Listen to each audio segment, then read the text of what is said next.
안녕하십니까, 스무소입니다. 이번 시간에는 페라이트 비드, 그 다음에 포토커플러, 프로그래머블 레귤레이터 이 세 가지를 설명해 드리겠습니다. 일반 부품이기 때문에 반도체하고 어쩌다 보니까 밀려서 묶였어요. 일반 부품인데 이 반도체는 아닙니다. 코일입니다. 코일로 만들어졌어요.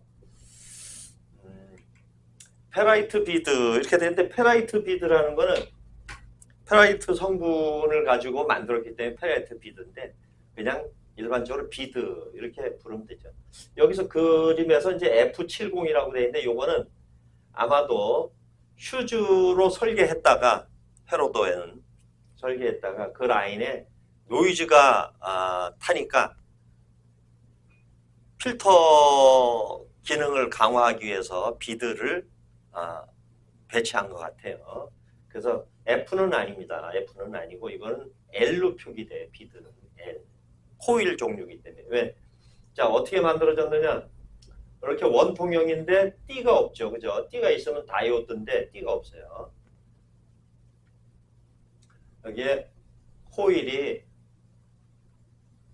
이렇게 최소한 3가닥 정도 이상 갑니다. 그러니까 무슨 얘기냐? 필터 기능을 강화했다는 얘기죠. 예를 들어서 직류 라인에 플러스죠. 노이즈가 흐른다. 이게 뾰족뾰족한 걸 이제 스파이크 노이즈라 그러는데, 그런다. 그럼 거기다가 이 라인에 끊고 이놈을 여기다 배치했다. 그러면은 상당히 감소시키죠. 주로 이제 이런 디스플레이 장치에 보면 이제 그 물결이 흐르듯이 뭔가가 이렇게 흘러요. 아니면 칙칙합니다. 줄이 이러는 거, 특히 이러면은 패널로 가는 전원 라인에 노이즈가 섞여 있을 확률이 높아요. 그러면 이제 패널로 가는 전원 라인에다가 이런 비드를 직렬로 설치하면 노이즈가 잡히죠. 그런 기능을 하는 게 비드다. 그래서 이건 다 코일 종류이기 때문에, 비드는 뭐 이렇게 까만 원통형도 있고, SMD 타입 납작하게 SMD 타입 직육면체로 이렇게 붙어 있는 경우도 있어요. 바닥에. 대신 이건 까맣죠. 까맣거나 짙은 회색, 옅은 회색일 수도 있고, 대부분이 이제 까만데 L1, L2 이런 식으로 코일이기 때문에 이렇게 표기가 됩니다. 얘들은 그냥 양쪽에 양단에 저항 모드에서 검사했을 때 영음이 나오겠죠. 영음이 나오는 게 정상입니다. 다음은 포토커플러입니다. 포토커플러는 피드백용하고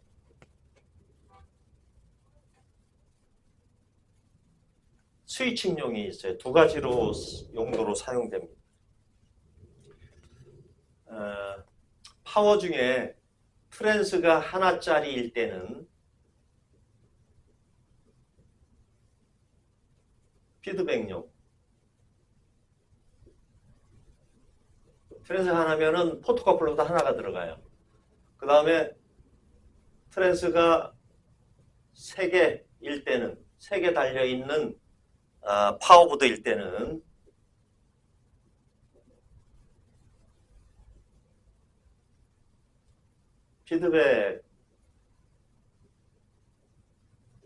피드백용이 2개, 그 다음에 스위칭용 하나.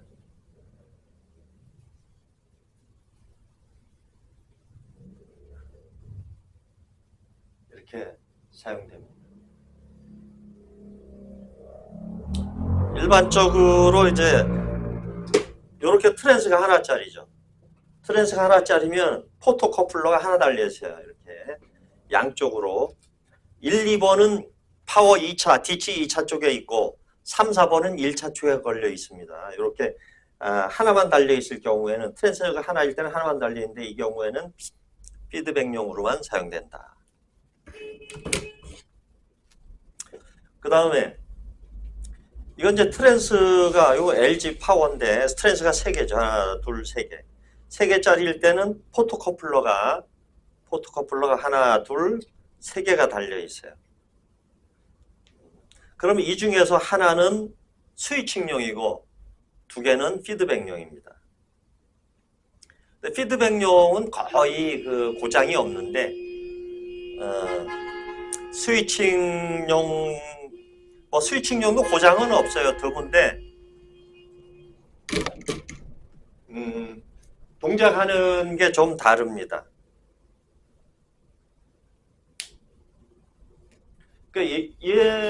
포토커플러하고 프로그래머블 레귤레이터가 한 세트입니다. 피드백용은.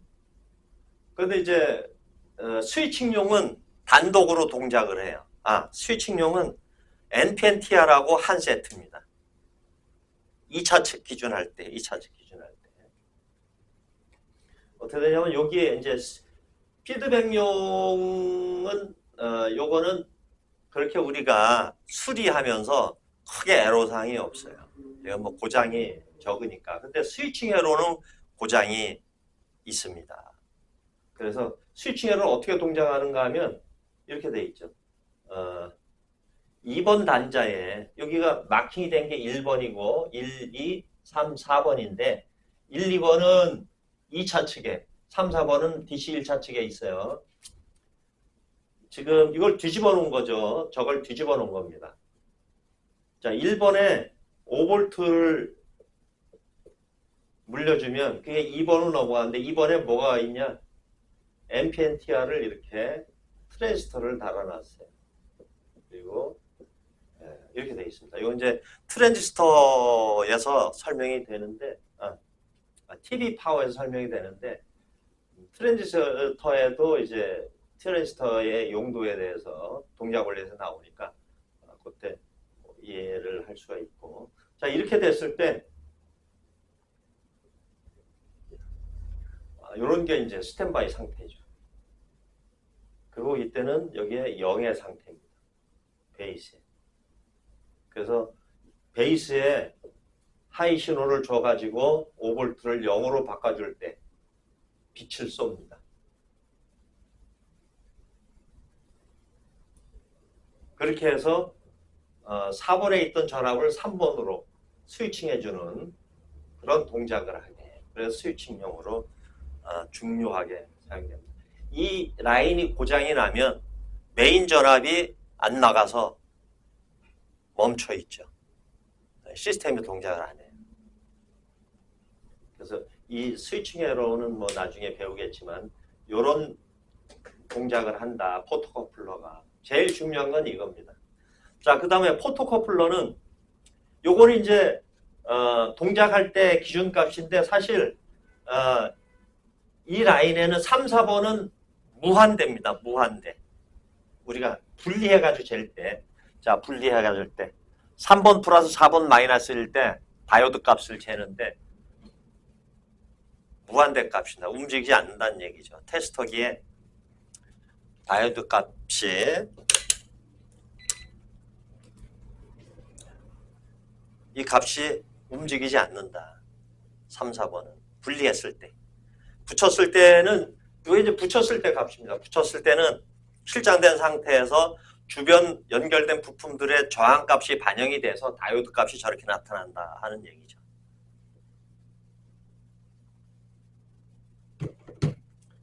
그 다음에 1, 2번은 보통 이제 0.6V 나옵니다. 왜? 이 다이오드 값이 여기에 반영이 되거든요. 그리고 실장됐을 때는 0.6에서 1V 사이 나오면은 물리적으로 이상이 없다. 이렇게 판단하시면 됩니다. 이런 거는 이제 동작 검사할 때 이제 우리가 실습을 통해서 배울 수 있는 부분들이죠.